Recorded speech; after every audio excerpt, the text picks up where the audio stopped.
El rosario y la sotana sin cabeza. Aquella tarde polvorienta de abril, en el año de 1811, hizo su funesta entrada a la villa de San Felipe Real, Chihuahua, el batallón dirigido por el brigadier Salcedo. Traía a los desafortunados pero heroicos insurgentes. La noticia corrió por los barrios cercanos. Desde Acatita de Baján, lugar que se encuentra cerca de Monclova, Coahuila, los traía pan y agua con torturas continuas, desde que fueran traicionados por un individuo de apellido Elizondo. Junto con Miguel Hidalgo y Costilla, venían también prisioneros de Ignacio Allende, Mario Jiménez, Mario Hidalgo, hermano de don Miguel, y unos 45 hombres más. La prisión se encontraba donde estuvo ubicado el colegio de jesuitas. En ese lugar estaban la iglesia de Nuestra Señora de Loreto y el hospital de la villa. Todo esto se hallaba en lo que hoy es el Palacio Federal, el de Gobierno, el de Justicia y la Plaza Hidalgo, antes llamada Plaza de los Ejercicios. En ese sitio fueron ejecutados los más de 40 hombres que compartieron ese ideal de libertad entre mayo y julio de 1811. Ahí, por intrigas de la Santa Inquisición y malos manejos del Santo Oficio, murió mucha gente inocente. Entraron a la villa de San Felipe como si fueran viles delincuentes, llevando grilletes y cadenas en sus pies. El ruido de los eslabones rompía el silencio. Además se percibían los murmullos, que eran como un grito ahogado en la desesperación. A la población se le prohibió mostrar la más mínima expresión de piedad y simpatía, y se dijo que quien lo hiciera sería considerado traidor a la corona española y sufriría las consecuencias. El malvado Salcedo condujo a los prisioneros hasta el interior del patio del lugar. En la prisión fueron recibidos por el capitán Armendáriz, quien a su vez los entregó a un cura de apellido Irigoyen. La gracia de Dios será con ustedes. La Virgen los guíe en el juicio de estos insensatos, infieles e impíos prisioneros que dejo en sus sabias manos, dijo Armendáriz. Buena y excelentísima misión de valerosos hombres y caballeros la ha de hacer presos a ese puñado de traidores, respondió Irigoyen. Al escuchar esto, el padre Miguel Hidalgo agachó la cabeza y contuvo el impulso de vomitar ante tanta desvergüenza. Entre aquellos hombres se encontraba un joven servidor de la iglesia parroquial, Justo María Chávez Aguilar, seguidor silencioso de los ideales de Hidalgo, a quien llenó de admiración y respeto. Le puso en la mano un rosario sevillano de Carey con un crucifijo de oro. El cura lo recibió agradecido y le dijo: Justo María, en el fondo de su noble alma, tenía la esperanza de que el gobierno de la Nueva España mandara un mensaje perdonando la vida a Hidalgo por su trabajo sacerdotal. Este hombre llevaba una entrañable amistad con don Melchor Guaspe, bondadoso caballero español, quien fue responsable del cura Hidalgo en la cárcel. Melchor tenía todo el acceso al cura, por lo que le daba oportunidad a Justo María de visitarlo. Siempre que lo iba a ver, lo encontraba orando en silencio con su rosario entre las manos. El rostro del sacerdote reflejaba una paz absoluta, aunque para don Miguel fueron meses de un gran dolor al saber cómo los malditos sicarios iban eliminando a sus amigos y fieles seguidores. Un domingo, al salir de la misa, Justo María fue a la cárcel ocultando entre sus ropas unos dulces envueltos en papel. Eran unas melcochas que le gustaban mucho al padre Hidalgo. Fue quizá el domingo más triste en las páginas de nuestra historia nacional, por ser el último en la existencia del padre de la patria. Con mucho esfuerzo y arriesgando su vida, Justo María llegó hasta la celda y estuvo con él hasta la madrugada en una larga conversación. ¿Cómo te arriesgas de esta forma a venir hasta donde estoy como un convicto? Estoy condenado a morir. Al estar aquí conmigo, correrás la misma suerte si llegas a verlo, Salcedo, le dijo Hidalgo con temor. Estoy seguro que habría sido uno de los más valientes oficiales de nuestra causa. Tal vez si te fueras al sur con el padre Morelos, aunque es difícil, porque él mismo está rodeado de traidores que tarde o temprano lo conducirán a un destino igual al mío. Mira, justo María, tu causa no ha de ser las armas. Tu causa debe ser la cultura y el despertar de todos nuestros hermanos esclavizados por los gachupines desde hace 3 siglos. El 27 de julio de 1811, Miguel Hidalgo fue degradado, es decir, le quitaron su sacerdocio. El acto se llevó a cabo en el Hospital Real y el padre franciscano José María Rojas fue su confesor. El lunes 30 de julio, a las 5 de la mañana, Hidalgo tomó su último desayuno, una taza de chocolate y pan duro. Estuvo orando y a las 6 fue llevado a la capilla de San Pedro Apóstol, para luego ser conducido al lugar donde habría de ser fusilado. Antes de su cruel ejecución, se dirigió a donde estaban los soldados del pelotón y les repartió los dulces que un día antes le llevara justo María y no había podido comerse.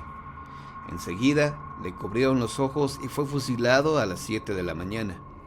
El pelotón fue dirigido por el capitán Armendáriz, quien después le ordenó a un tarahumara que vivía en aquel lugar que le cortara la cabeza al cuerpo de Hidalgo. Este fue sepultado en la capillita de San Antonio de Padua, ya sin cabeza.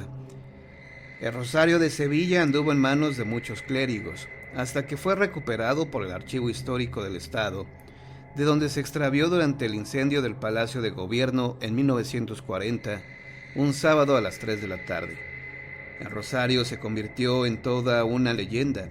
Dicen que José de Jesús Ortiz, primer obispo de Chihuahua, extrañamente lo encontró en su buró y lo conservó con mucho cariño, sin conocer su origen. Después, al obispo Nicolás Pérez Gavilán le apareció en su cama una vez que se encontraba muy enfermo. Luego, un fraile franciscano lo halló en el lugar donde estuvieron hasta 1823, los restos sin cabeza del padre Hidalgo. Entre las calles 17 y Juárez, antes había una panadería que se llamaba La Espiga de Oro y era propiedad del señor Ruperto Rubio. Roberto Licón Rubio, sobrino de Ruperto, cuenta que cuando él era niño se veía por las noches salir del templo de San Francisco una sotana negra muy lúgubre que se deslizaba hasta los patios de la panadería, donde estaba la cochera.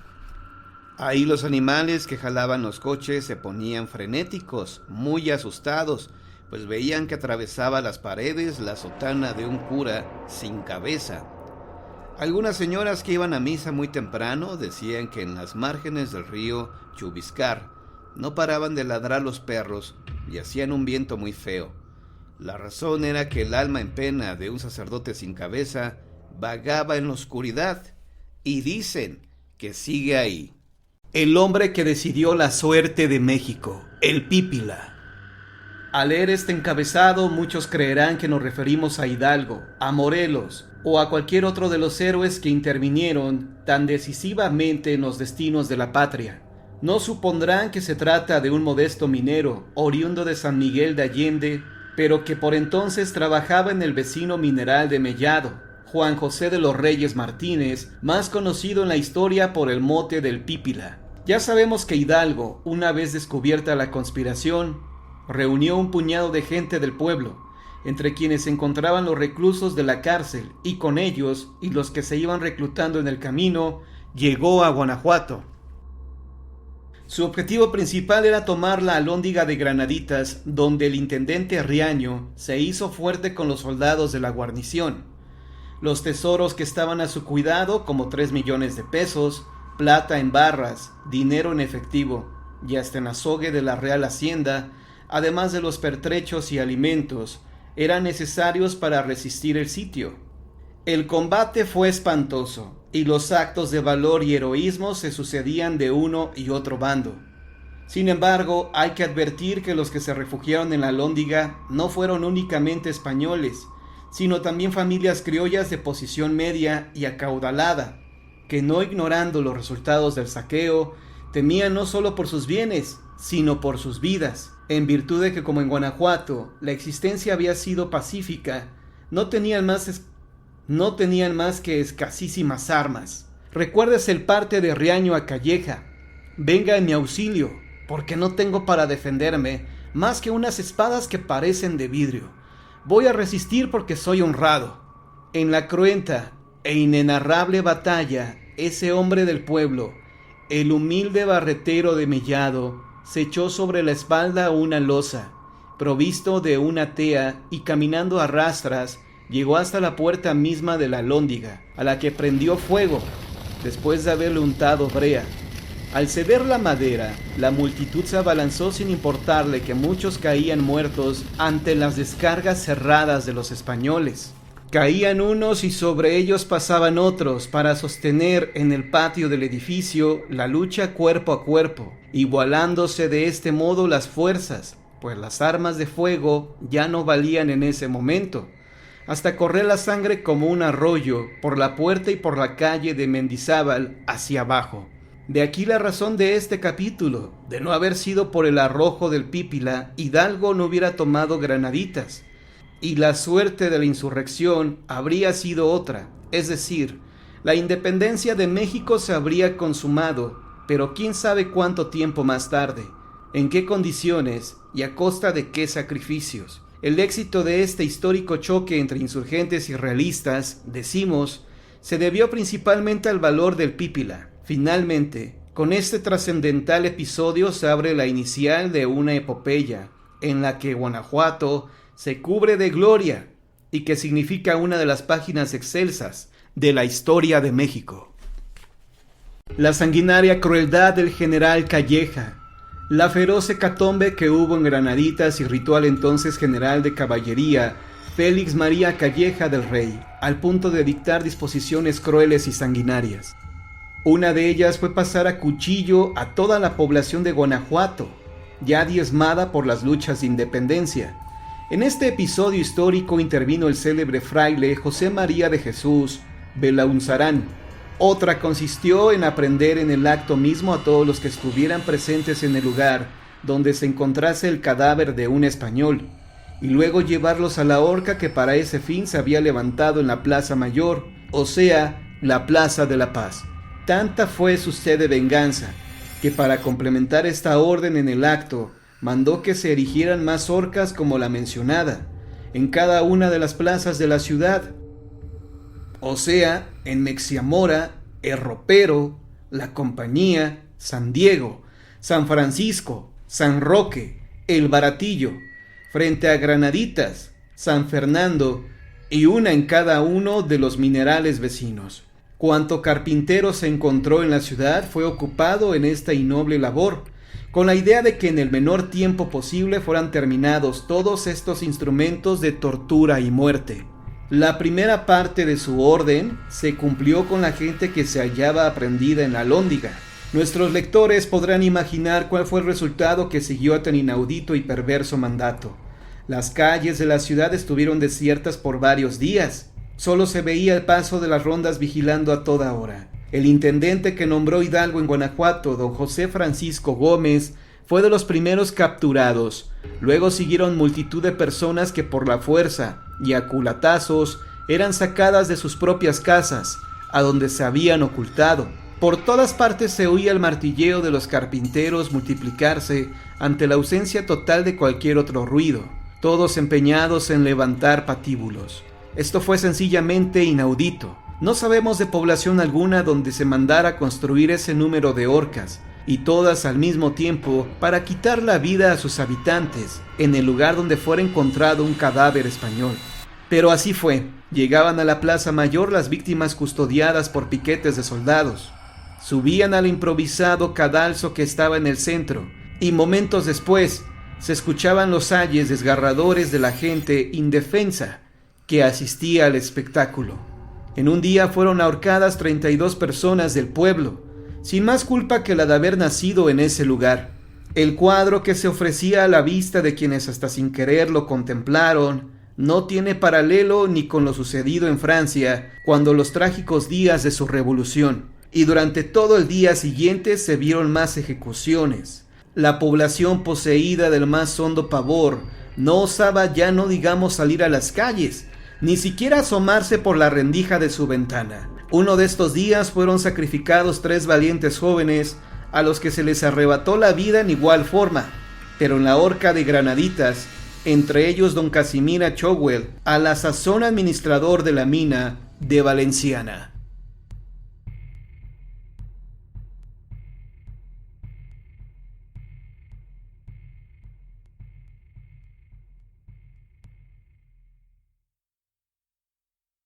Los enamorados de San Roque. Esta leyenda tiene su origen en la plaza de San Roque, ubicada en el centro de Guanajuato, y se llama así porque se encuentra a unos metros el templo precisamente de San Roque, que fue construido en 1726. En ese lugar vivía un matrimonio joven de origen español, para ser exactos, entre las calles Galarza de Pocitos. Corría el mes de septiembre de 1810, y los rumores del inicio del movimiento insurgente pusieron nerviosos a los españoles y a los simpatizantes de la corona que vivían en Guanajuato. Algunos habían tomado la decisión de resguardarse en la Alhóndiga de Granaditas, antigua bodega donde se guardaban granos, lugar que más tarde se convertiría en un imponente fuerte. Otros optaron por permanecer en sus hogares, que eran reforzados por si fuesen atacados por el ejército insurgente. El joven matrimonio optó por permanecer en su propiedad, y cuando se enteraron del avance de los insurgentes por la ciudad,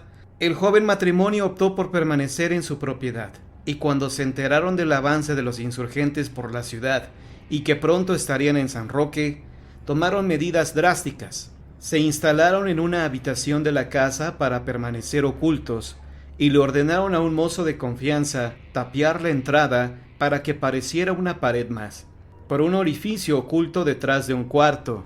El sirviente les proporcionaría alimento y agua, además de informarles lo que ocurría afuera.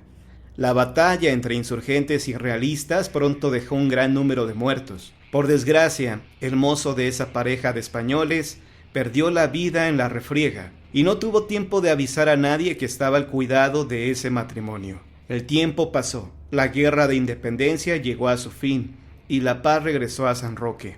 Muchas casas fueron destruidas, otras permanecieron intactas. Se desconoce el nombre de la persona que adquirió la propiedad del matrimonio. El hecho es que al tomar posesión comenzó a remodelar la casa. Fueron los albañiles que estaban trabajando en la reconstrucción los que descubrieron la falsa pared. De inmediato lo comunicaron al patrón, quien dio la orden de derribarla. Cuando ingresaron a la habitación donde se habían refugiado los anteriores propietarios, descubrieron con horror los cuerpos de la pareja prácticamente momificados.